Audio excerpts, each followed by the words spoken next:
Australia గడ్డపై తెలుగోడు సత్తా చాటాడు. Perth పిచ్పై అలవోకగా బౌండరీలు బాది ఆసీస్ బౌలర్లను బెంబేలెత్తించాడు విశాఖకు చెందిన యువ క్రికెటర్ నితీష్ కుమార్ రెడ్డి. ఆస్ట్రేలియా పర్యటనలో అరంగేట్రం ఏ క్రికెటర్కైనా మర్చిపోలేని అనుభవం. పేస్తో వణికించే కంగారు బౌలింగ్ దళాన్ని ఎదుర్కొని రెండంకెల స్కోర్ చేయడం కూడా కష్టమే. అలాంటిది జట్టు పీకల్లోతు కష్టాల్లో ఉన్నప్పుడు క్రీజులో నిలబడడం, ప్రపంచ స్థాయి పేస్ దళాన్ని కకావికలం చేస్తూ పరుగులు సాధించడం అంటే మాటలు కాదు. కానీ తెలుగు కుర్రాడు నితీష్ కుమార్ రెడ్డి అరంగేట్రం టెస్టులోనే, అది కూడా ఆసీస్ గడ్డపై ఖతర్నాక్ ఇన్నింగ్స్ ఆడి టీమిండియా టాప్ స్కోరర్గా నిలిచాడు. ఒకప్పుడు వివిఎస్ లక్ష్మణ్ కంగారు నేలపై కదం తొక్కితే ఇప్పుడు నేనున్నానంటూ నితీష్ రెచ్చిపోయి ఆడాడు. పెర్త్లోని ఆఫ్స్టర్ స్టేడియంలో ఆస్ట్రేలియాతో జరిగిన తొలి టెస్ట్ మ్యాచ్లో కీలకమైన 41 రన్స్ చేసి టీమిండియా 150 పరుగుల స్కోర్ చేయడంలో సహాయపడ్డాడు నితీష్. 2024 ఏప్రిల్ 5న ఐపీఎల్లో సన్ రైజర్స్ హైదరాబాద్ తరపున ఎంట్రీ ఇచ్చాడు నితీష్. కట్ చేస్తే 7.5 నెలల తర్వాత ఇప్పుడు ఆ కుర్రాడే ప్రతిష్టాత్మక బోర్డర్ గవాస్కర్ ట్రోఫీ ఆడుతున్నాడు. ఆస్ట్రేలియాలో పర్యటిస్తున్న భారత్ తుది జట్టులో చోటు దక్కించుకుని అనుకున్నట్టుగానే మంచి ప్రదర్శన కనబరుస్తున్నాడు. అతనిపై టీం మేనేజ్మెంట్ పెట్టుకున్న నమ్మకాన్ని వమ్ము చేయకుండా తన పవర్ఫుల్ బ్యాటింగ్తో జట్టును ఆదుకున్నాడు. వరుసగా వికెట్లు కూలుతున్న సమయంలో 8వ నెంబర్ బ్యాట్స్మెన్ గా పిచ్లోకి వచ్చిన నితీష్ కుమార్ రెడ్డి చెలరేగి ఆడాడు. తొలి టెస్ట్ అయినా సరే 100 టెస్టులు ఆడిన అనుభవజ్ఞుడిలా ఏమాత్రం ఒత్తిడికి గురవ్వకుండా ఆస్ట్రేలియా బౌలర్లను సునాయాసంగా ఎదుర్కొని పరుగులు సాధించాడు. ఎలాంటి తడబాటు లేకుండా బంతులను బౌండరీలు దాటించి స్కోర్ బోర్డును ముందుకు నడిపించాడు. సహ బ్యాటర్లు ఒక్కొక్కరుగా పెవిలియన్కు చేరుతున్న ఆత్మవిశ్వాసంతో ఒంటరి పోరాటం చేశాడు. కేవలం 59 బంతుల్లో 6 బౌండరీలు, 1 సిక్సర్తో 41 పరుగులు చేసి చివరి వికెట్గా పెవిలియన్కు చేరాడు. తొలి ఇన్నింగ్స్లో భారత్ 150 పరుగులకు ఆలౌట్ కాగా అందులో నితీష్ కుమార్ రెడ్డి చేసిన 41 పరుగులే అత్యధిక స్కోరుగా నిలిచింది. ఈ ఏడాది జరిగిన ఐపీఎల్ సన్ రైజర్స్ హైదరాబాద్కు ప్రాతినిధ్యం వహించిన నితీష్ కుమార్ రెడ్డి అద్భుతంగా రాణించి టీమిండియా సెలెక్టర్లను ఆకట్టుకున్నాడు. దీంతో స్వదేశంలో బంగ్లాదేశ్తో జరిగిన టీ20 సిరీస్లో భారత్ జట్టులో స్థానం దక్కించుకున్నాడు. ఈ సిరీస్లో ఢిల్లీలో జరిగిన టీ20 మ్యాచ్లో భారీ హాఫ్ సెంచరీతో సత్తా చాటాడు. ఇక ఆసీస్తో తొలి టెస్ట్లోనే తన ప్రతిభను నిరూపించుకున్నాడు. ఫస్ట్ మ్యాచ్లోనే టీమిండియా బ్యాటింగ్లో ఘోరంగా విఫలమైంది. అయితే కష్ట సమయంలో సూపర్ ఇన్నింగ్స్ ఆడి హాట్ టాపిక్గా మారాడు టీమిండియా ఫాస్ట్ బౌలింగ్ ఆల్రౌండర్ తెలుగోడు నితీష్ కుమార్ రెడ్డి. పెర్త్ పిచ్పై బ్యాట్స్మెన్ నిలదొక్కుకోవడం కోసం చాలా కష్టం. అయితే అదే పెర్త్ పిచ్పై నితీష్ కుమార్ రెడ్డి 59 బంతుల్లో 1 సిక్స్ 6 ఫోర్లతో 41 పరుగుల పోరాట ఇన్నింగ్స్ ఆడాడు. వికెట్ కీపర్ బ్యాట్స్మెన్ రిషబ్ పంత్తో కలిసి 7వ వికెట్కు 48 పరుగుల ముఖ్యమైన భాగస్వామ్యాన్ని నెలకొల్పాడు. ఈ భాగస్వామ్యం జరగకపోతే పెర్త్ గ్రౌండ్లో భారత్ 100 పరుగుల లోపే ఆలౌట్ అయ్యేది.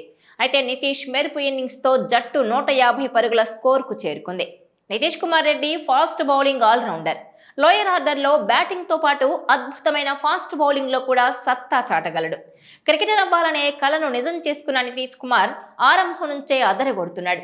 అతని తండ్రి ముత్యాల రెడ్డి కొడుకు దేశం తరపున ఆడుతుంటే చూడాలని తన ప్రభుత్వ ఉద్యోగాన్ని కూడా వదులుకున్నాడు. తండ్రి ముత్యాల రెడ్డి హిందుస్థాన్ జింక్ కంపెనీలో ఉద్యోగం చేసేవారు. అయితే 5 ఏళ్ల వయసు నుంచే కొడుక్కి క్రికెట్పై ఉన్న ఇష్టాన్ని గమనించిన తండ్రి కీలక నిర్ణయం తీసుకున్నారు. తనకు రాజస్థాన్కు ట్రాన్స్ఫర్ అయిన బిడ్డ కెరీర్ కోసం ప్రభుత్వ ఉద్యోగానికి కూడా రాజీనామా చేశారాయన. తండ్రి త్యాగాన్ని మర్చిపోని నితీష్ అవకాశాలని అందిపుచ్చుకుంటూ టీమిండియా జెర్సీ ధరించాడు. బంగ్లాదేశ్పై 2వ టీ20లో మెరుపు బ్యాటింగ్తో అలరించిన నితీష్ ఆ తర్వాత బంతితోనూ విజృంభించి player of the match award అందుకున్నాడు. ఐపీఎల్ 17వ సీజన్లో నితీష్ కుమార్ పేరు మారుమోగిపోయింది. సన్ రైజర్స్ హైదరాబాద్ తరపున అరంగేట్రం చేసినప్పుడు అతనికి తన తొలి 3 మ్యాచ్ల్లో అవకాశం రాలేదు. 4 మ్యాచ్ల్లో కేవలం 14 పరుగులే చేయగలిగాడు. కానీ ఆ తర్వాత పంజాబ్ కింగ్స్ పై మ్యాచ్లో 37 బంతుల్లో 64 పరుగుల మెరుపు ఇన్నింగ్స్ ఆడడంతో పాటు 1 వికెట్ కూడా తీసి అందరి దృష్టిలో పడ్డాడు. మొత్తంగా 2024 సీజన్లో నితీష్ రెడ్డి 303 పరుగులు సాధించడంతో పాటు 3 వికెట్లు కూడా తీశాడు. ఐపీఎల్లో మంచి ప్రదర్శనతో నితీష్కు టీమిండియాలో చోటు దక్కింది. బంగ్లాదేశ్తో టీ20 సిరీస్లోనూ తుది జట్టులో చోటు దక్కించుకున్నాడు నితీష్. ఢిల్లీ వేదికగా జరిగిన 2వ టీ20లో 74 పరుగులు చేయడంతో పాటు 2 వికెట్లు పడగొట్టాడు. ఆ తర్వాత రంజీ ట్రోఫీలోనూ మంచి ప్రదర్శన చేయడంతో అతనికి టెస్టు జట్టులో చోటు దక్కింది. అది కూడా ఏకంగా ప్రతిష్టాత్మక బోర్డర్ గవాస్కర్ ట్రోఫీకి. పైగా తొలి టెస్టు తుది జట్టులోనూ ఛాన్స్ వచ్చింది.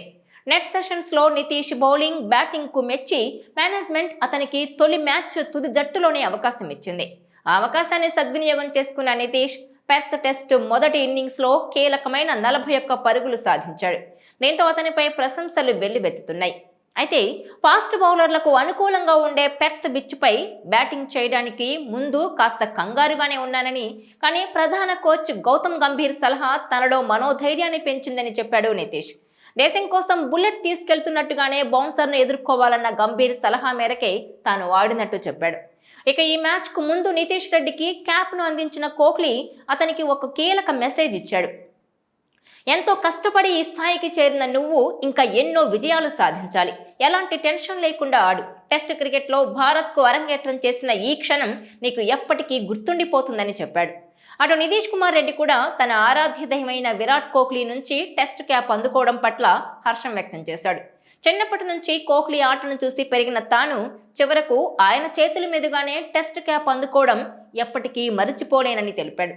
ఇక ఐపీఎల్తో పలువురు క్రికెటర్లు మంచి ప్రదర్శన చేసి జాతీయ జట్టులో అవకాశం దక్కించుకొని మేటి క్రికెటర్లుగా ఎదిగారు. రవీంద్ర జడేజా, జస్మిత్ బుమ్రా, రిషబ్ పంత్ ఇలా చాలా మందే ఉన్నారు. ఇప్పుడు ఆ జాబితాలోకి నితీష్ కుమార్ రెడ్డి కూడా వచ్చేలా కనిపిస్తున్నాయి. అదే బాటలో పయనించేలా కనిపిస్తున్నాడు నితీష్. ఆస్ట్రేలియాతో ఆ దేశం గడ్డపై టెస్ట్ మ్యాచ్ ఆడడం అంటే అరుదైన అవకాశమనే చెప్పాలి. అది కూడా ఐపీఎల్ కెరీర్ ప్రారంభించిన 7.5 నెలల్లోనే నితీష్ ఈ సూపర్ ఛాన్స్ అందుకున్నాడు. కాబట్టి ఇప్పుడు ఈ బోర్డర్ గవాస్కర్ ట్రోఫీలో అదరగొడితే ఇక అతనికి ఎక్కడా కూడా తిరుగుండదని క్రికెట్ వర్గాలు అంటున్నాయి.